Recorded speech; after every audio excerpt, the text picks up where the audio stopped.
What's going on YouTube? I am HOTMESS, MUA, otherwise known as Vanessa, and today's video is a little different from the things I usually do. I want to chat. I want to chat with you guys. I want to have some commentary down below. Today we're going to talk about drama channels. And the reason I want to talk about drama channels is I feel like that they have totally connected into the beauty community. And it's as much as I'm a small player in that community, I'm affected by the big gurus and I'm affected by drama channels. And there's good and bad to everything. So today I just want to chat about like the good, the bad, and the ugly of drama channels, some of the ones I actually enjoy. I know some people don't watch them at all, and I feel like there are different sides to everything. So this is just like a chit chat. I'm not putting on makeup, but it is directly connected to makeup. So how I found drama channels. I was an avid watcher of certain YouTubers. I really enjoyed Jaclyn Hill in the beginning. When she would do a video, I would write down products that she would use and had to test them out. It was like she had the golden touch. I'm sure any company would have loved to just have her speak about something in a video. I loved Nikki tutorials. I found her actually Halloween time. She had some crazy Halloween looks that were so incredible. And one of the main channels that I loved to watch was Crispy Makeup, because at the time my skin was tan. I felt like we had a similar aesthetic, even though she is Latina. It was like, oh, I like her looks, and she played with color, and those were the people that kind of pushed me in. So then you ended up finding other people. They come up in your suggestions at the bottom, and then I fell upon Manny, and I loved Manny. I thought his personality was great. I wanted his collaborations. You know, I was one of the people that was on my phone all day trying to get that Makeup Geek palette, which was a disaster. But loved the palette so much that I bought two and did a giveaway when it first launched. So when you are scrolling through YouTube, suggestions pop up. And mostly when I was watching Jeffree Star, you would get all these suggestions on Jeffree Star drama. And usually the standpoint of drama is in Twitter. All this drama on Twitter. Well, listen, I do Snapchat, I do YouTube, I got kids, I have family, I do Instagram. At the end of the day, I don't have time to hang out on Twitter to see who's saying what about who. I feel like Twitter can be the devil, you know? Because once you put something out into the internet, and I try to tell this to my children all the time, it never goes away. You're stuck with it forever. You might think you deleted it, but someone knew how to screen record that, even before there was an app for it. So I've ended up finding some really good drama channels that brought to light a lot of things. But I am of the mind that just because somebody says something doesn't mean it's true. But not everybody is like that. And you saw people turning on our beloved gurus because of these investigative channels. One of the first drama channels that I started watching was John Cookian. I loved how he broke down a story. He had lots of information. He came to things very perspective, like open point of view, and would just tell the story. And so I watched all his videos, even to the point where he did the Amrezy meltdown. And when he did the ringtones and said they were a collaboration, I bought one. I bought one because he said it was agreed upon, and it wasn't till much later on do you get the T on it. But through these kind of channels, then other ones would pop up. There was Rich Lux, who I love. Rich Lux. He's got an aesthetic that is so entertaining.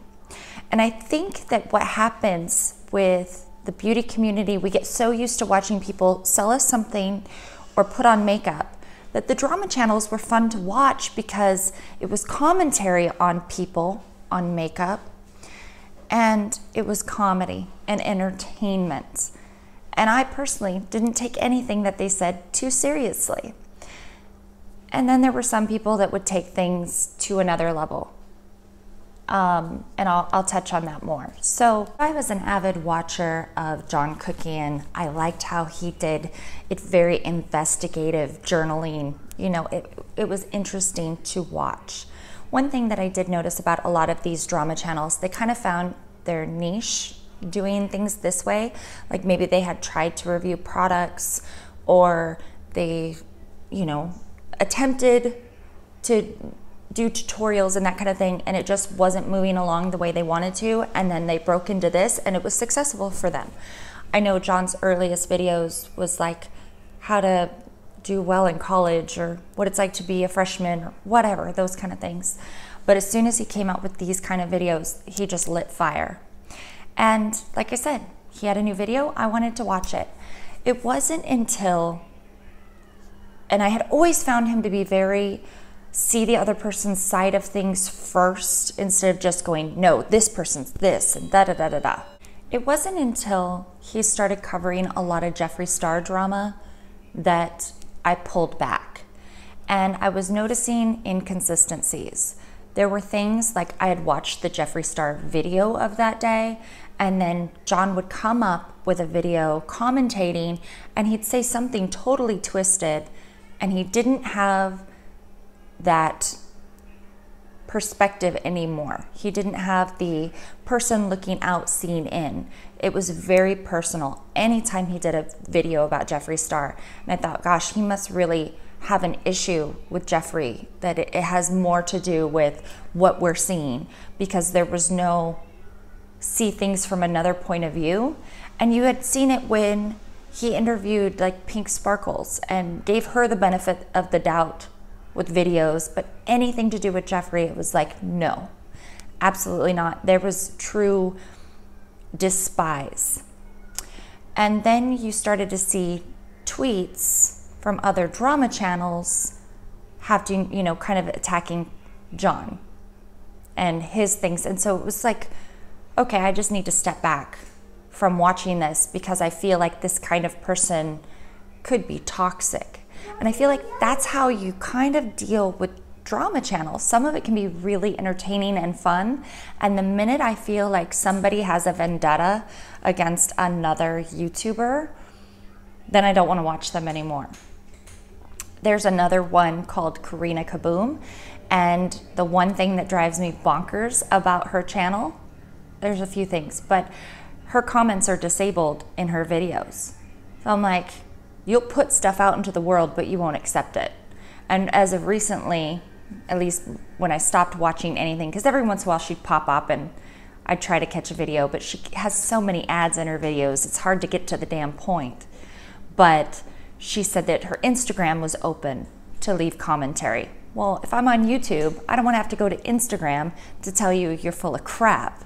And that's the thing, when you're doing something like drama, you have to know you might get some hate from the people that you're talking about. Another one that absolutely intrigued me was a girl named Here for the Tea. Her style is so beautifully done. She very rarely shows her face. It's like screenshots, and she gives you play-by-play, and always seems very not emotional into the story. And she's shed some major light to us, and I think that's how it has to be. It's like, here's some light, you decide what you're gonna do with it. Doesn't mean that it's necessarily truth, but she was one of the first YouTube channels that talked about influencers and their codes and ads and sponsorships and things that are supposed to be revealed to us. The problem with that is, now that we have that information, so many consumers automatically look at the guru as money hungry and greedy, and all they talk about things is that they could have coupon codes for, and it's just common sense. Like, you have to either trust the person that you're getting reviews from, or watch multiple reviews, like, oh, Jaclyn Hill likes this. Let's see someone that doesn't have an affiliate code, do they like it? Blah, blah, you know, use your own mind. And I feel like so much of the internet is not willing to do that. It's like you see one video or one opinion, and that's it. Well, everybody in the world might like a product. I might not like it because I'm in a different age group, I have a different skin tone, a different skin consistency, or whatever. That doesn't mean they're liars. That means it worked for them. And you also have to understand the incentive of talking about certain products. If someone is mentioning a product and they have an affiliate link with it, doesn't mean that they're trying to sell it to you, but why not make money off of a product you love? There you go.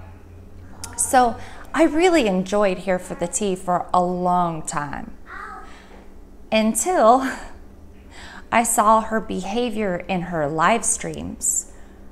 And I didn't sit through a lot of them because some of these live streams go on for hours. I'm like, what do you people have to talk about for 2 hours? And you don't have anything else that's gonna stop you from chatting for 2 hours? Not me, I don't have time for that. But I kind of peep in, and the language that she used to people that even say anything to her, it's your live stream, you can talk how you want, but the blatant disrespect for people is kind of gross. Then you start seeing that there's cliques within these drama channels, just like there's cliques within the beauty community. So then within these little communities, it's just like the big YouTubers within groupage. For a minute, it was Manny and Jeffree and Laura. They were over here, and Jacqueline had her little area and kind of goes between the two. And with these drama channels, at one point, Cookie and Here for the Tea were home skillets, and then, you know, they're all anti this guy named Sanders Kennedy. And you're like, ugh, but it's this power grab toward the top because everyone wants to be the #1. And then you start to see these relationships dissipate because they're not actually based on friendships, they're based on growth for their channel or power, whatever. It's just like dealing with a big guru. You might enjoy them because they're entertaining or their looks are different. And same thing with like the drama channels. You might get some pieces of information that you're like, let me think about that. But it doesn't mean that everything that Jacqueline says I have to buy, and it doesn't mean that everything that these drama channels say is truth. This other YouTuber, Rich Lux, that I just love him because he's funny, and he really nailed his groupage down. He's got catchphrases, he's got the funniest makeup with his little clown looking drag makeup, and he says things that I find myself saying later on and no one knows what I'm saying. I'm like, clock at the house. You know, he's hilarious. But he presents everything, like he scours the internet for Twitter drama. He presents the information, laughing about it all the way. So it's up to you to decide, is he being serious or is it all in comedy? Is it all in fun? Now, there have been some things that have come to light because of drama channels. Like I said before, affiliate codes, you know, sponsorships that aren't actually being revealed to us, that has actually changed the influencer environment a little bit more. We're seeing more disclosure from them, you know, saying hashtag ad. We're seeing more of that, I think. They've talked about some things that, like racism and influencers being a certain way, and allowing you to research yourself, find out things for yourself. But I think that they also can take things so far, and humans take everything at face value, everything. And it's like, you're damned if you do, you're damned if you don't. And I wonder, I can't always speak on these issues because I'm a white girl, right? I'm not allowed to have an opinion because it's not about me for the most part. But we've all experienced racism, right? I mean, I work in a casino and I have people say some of the shittiest things to me you could ever imagine. Been called a stupid white girl, a cracker, having people tell me they make more money than me and who do I think I am, and blah, blah. The list goes on, but it doesn't matter. But none of that really matters. At the end of the day, you have to use your own brain. And I think if we can look at YouTube as a whole, as entertainment and education, and learn to break the two apart. I listen to some drama channels like Peter Mon and Rich Lux like a podcast.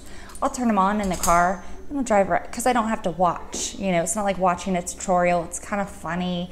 Their personalities are interesting, and their little catchphrases, and someone like Peter Mon who gives advice at the end and tells people how they should deal with things, because he's older and he's been around the block and he's seen some things. There's beauty to that. It also irritates the hell out of me when I see beauty YouTubers. I don't condone drama channels, but then they interact with them, or they do things so that way they'll get the attention, so they're relevant, or they'll give them statements.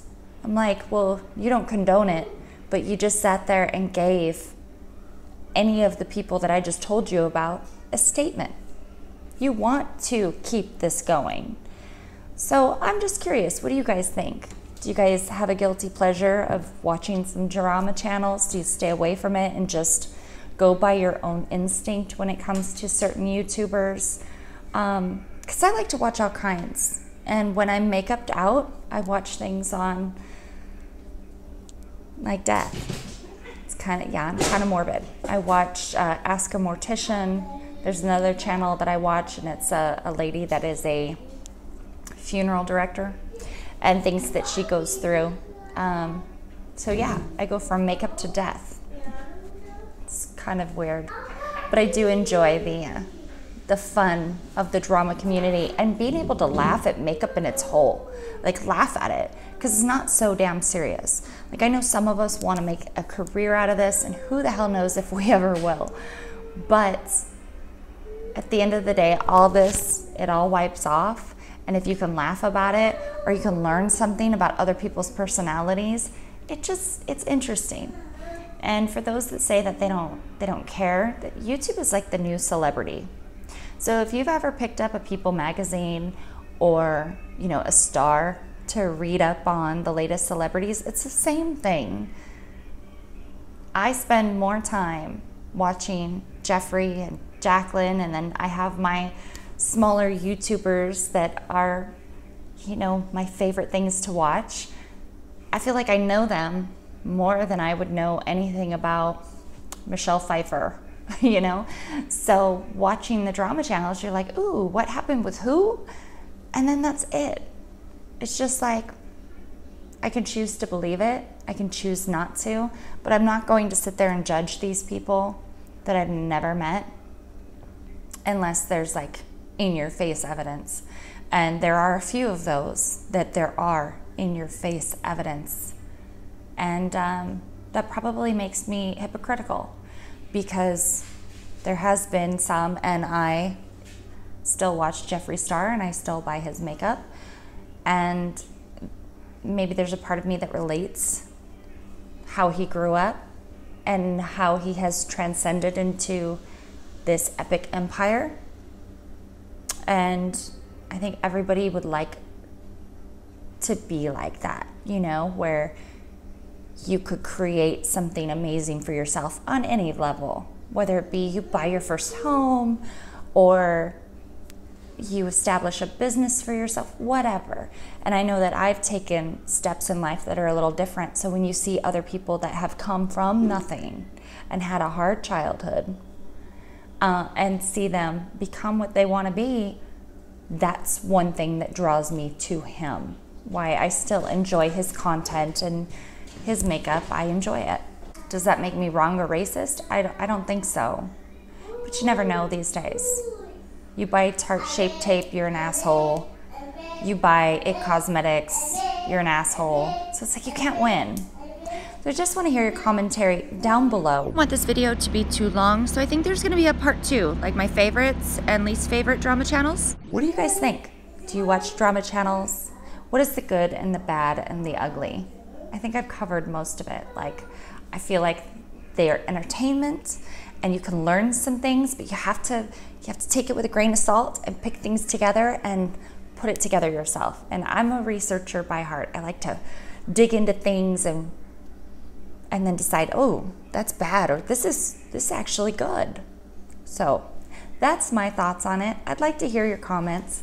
As always, thank you so much for watching, guys, and we'll see you in the next video. Mwah. Bye.